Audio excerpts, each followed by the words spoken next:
नमस्कार दोस्तों, मेरा नाम रवि शर्मा, मैं जयपुर राजस्थान से बिलोंग करता हूँ। स्वागत है आपका हमारे यूट्यूब चैनल टॉक्स विद में। दोस्तों, एक वीडियो रेगुलर अपलोड करता हूँ हर नए टॉपिक के साथ, चाहे कोई बीमारी की प्रॉब्लम हो या और नए दूसरे टॉपिक के साथ। दोस्तों, क्या आपने कभी सोचा है कि हमारे हार्ट खुद को खून कैसे देता है? हार्ट तो पूरे शरीर को खून पंपिंग करता है, लेकिन हमारे हार्ट की मसल्स को ऑक्सीजन और न्यूट्रिशन कौन देता है?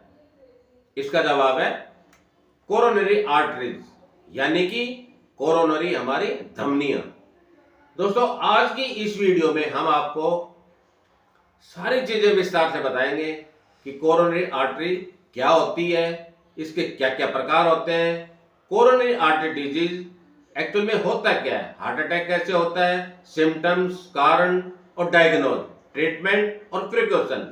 यह वीडियो आपके लिए शुरू से अंत तक देखना बहुत ही जरूरी है, क्योंकि यह जानकारी आपकी और आपके परिवार की जान बचा सकती है। एक्चुअल में कोरोनरी आर्टरीज होती क्या है? वे विशेष रक्त वाहिकाएं यानी कि ब्लड वेसल्स, धमनियां होती हैं जो हमारे हार्ट की हार्ट मसल्स, माइकोकार्डियम को ऑक्सीजन, ग्लूकोज, न्यूट्रिशन पहुंचाती है। अगर ये आर्टरीज ठीक से काम न करें तो हमारा हार्ट कमजोर होने लगता है।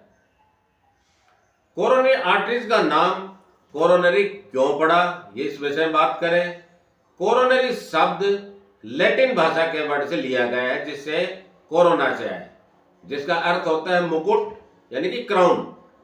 क्योंकि ये आर्टरीज हमारे हार्ट के चारों ओर मुकुट की तरफ फैली होती है।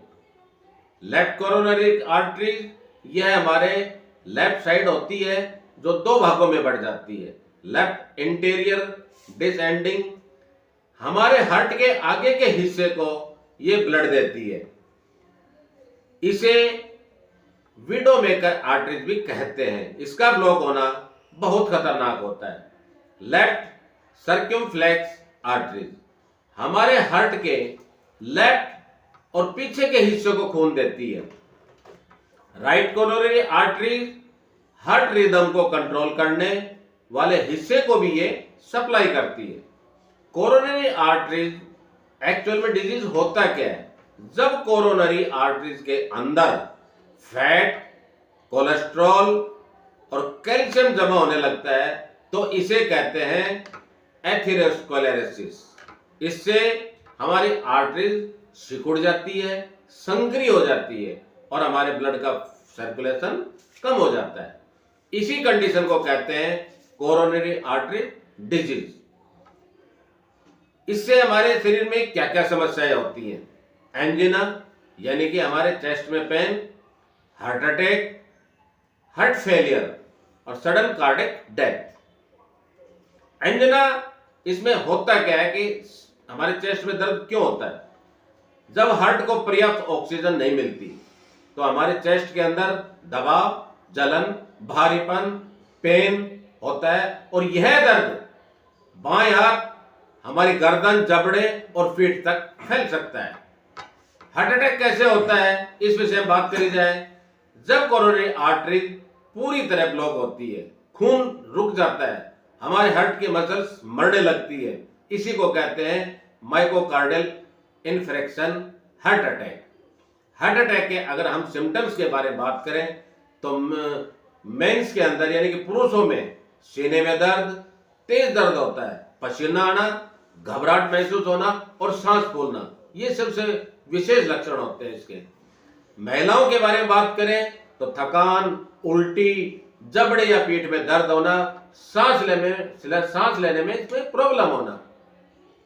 दोस्तों, ध्यान देने वाली बात है कि महिलाओं में अगर ये सिम्टम्स कई बार अलग और हल्के लग सकते हैं। कोरोनरी आर्टरी का अगर हम इसके डायग्नोज के बारे में बात करें तो ईसीजी, इलेक्ट्रोकार्डियोग्राम हमारे हार्ट की इलेक्ट्रिक एक्टिविटी दिखाता है। इकोकार्डियोग्राफी हमारे हार्ट की पंपिंग की कैपेसिटी को जांचता है। TMT यानी कि स्ट्रेस टेस्ट होता है। इसमें चलने या दौड़ने पर हमारे हार्ट की प्रतिक्रिया को देखा जाता है। दोस्तों, कोरोनरी एंजियोग्राफी सबसे स्ट्रिक्ट जांच होती है, सबसे अच्छी डायग्नोज होती है। डोइडोलकर ब्लॉकेज देखा जाता है। कोरोनरी आर्टरी डिजीज का अगर हम ट्रीटमेंट के बारे में बात करें तो इसमें मेडिसिन, एलोपैथिक मेडिसिन भी होती है इसके अंदर। लेकिन अगर हम इसमें बात करें कि हम फूड सप्लीमेंट पे इस पर काम कर सकते हैं, वेस्टिज के फूड सप्लीमेंट का कॉम्बिनेशन बहुत ही अच्छा कॉम्बिनेशन है। Not medicine, only food supplement. अगर हम एक बीमारी के लिए ले रहे हैं तो वो हमारे शरीर की कई बीमारियों को कवर करती है। इसी चीज को फूड सप्लीमेंट कहते हैं। इसके अगर हम कोरोनरी आर्टरीज के डिजीज के बचाव के बारे में बात करें तो बैलेंस डाइट लें, तली हुई चीजें कम यूज करें, नमक भी कम यूज करें, फल और सब्जियां अच्छी तरह लें, एक्सरसाइज करें, रोज डेली 30 मिनट वॉकिंग करें, मॉर्निंग वॉक करें, इवनिंग वॉक करें। स्मोकिंग और शराब बिल्कुल छोड़नी चाहिए। स्ट्रेस कम रखना चाहिए। योग, मेडिटेशन और रात को 7 से 8 घंटे की पर्याप्त नींद लेनी चाहिए। इसके एक्चुअली हम ये देखते हैं कि कोरोनरी आर्टरीज के रिस्क फैक्टर क्या होते हैं। इसके बारे में बात करें तो high blood pressure, diabetes, smoking, family history के बारे में बात करें, तनाव के बारे में बात करें तो इसमें विस्तार से बहुत सी ऐसी चीजें हैं जो बता सकते हैं पूरी तरह से। दोस्तों, आज हमने ये जाना, ये समझा कि कोरोनरी आर्टरी सिर्फ एक वेन नहीं है, एक नस नहीं है, बल्कि हमारे हार्ट की जीवन रेखा है। इन आर्टरीज के सेहत पर ही हमारा हार्ट, हमारी सांसें और हमारी जिंदगी टिकी होती है। अगर हम समय रहते सही लाइफस्टाइल नए अपनाएं, संतुलित आहार लें, नियमित व्यायाम करें, एक्सरसाइज करें और तनाव से दूर रहें तो हम हार्ट अटैक जैसी गंभीर समस्याओं से खुद को बचा सकते हैं। दोस्तों, याद रखिए, दिल है तो जिंदगी है। अगर आपको यह जानकारी उपयोगी लगी हो तो वीडियो को लाइक करें। दोस्तों, मैं फिर आपको दोबारा से बताने की कोशिश कर रहा हूं कि आप फूड सप्लीमेंट पर पूरा फोकस रखें। कोई भी बीमारी हो, हमारे पास ऐसे वेस्टिज के प्रोडक्ट हैं कि एक कैप्सूल अगर हम डेली यूज करें तो उसी से हमारे शरीर की 80-85 से बीमारियां उसी एक कैप्सूल से कवर होती है। अगर हम कॉम्बिनेशन को बात करें तो इसमें बहुत बढ़िया कॉम्बिनेशन है।